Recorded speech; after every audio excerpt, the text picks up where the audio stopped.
பிபிஸ் ஹனிலேருந்து Josephine.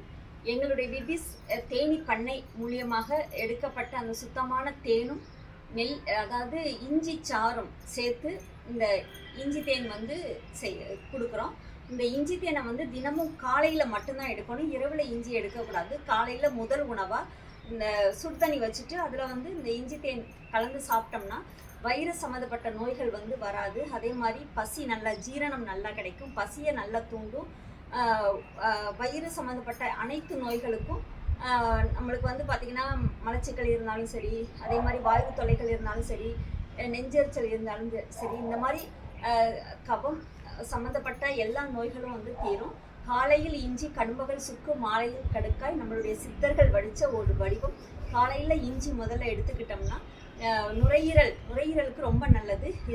இதயம் நல்லா பலப்படும். இதய நோய் வந்து பார்த்திங்கன்னா கொஞ்சம் தள்ளி வராது. நம்மளுக்கு ரத்தத்தை சுத்தப்படுத்தும், ரத்த சுத்திகரிப்பை வந்து நல்லா செயல்படுத்தும். முட்டிக்கால் வலி, அதே மாதிரி மூட்டுகளுக்கு தசைகளுக்கு நல்லா வந்து பலம் கொடுக்கக்கூடியது இந்த இஞ்சி தேன். இதை தினமும் காலையில் வெதுவெதுப்பான தண்ணியில் கலந்து சாப்பிட்டோம்னா நம்ம ஆரோக்கியமாக இருக்கலாம். நன்றி.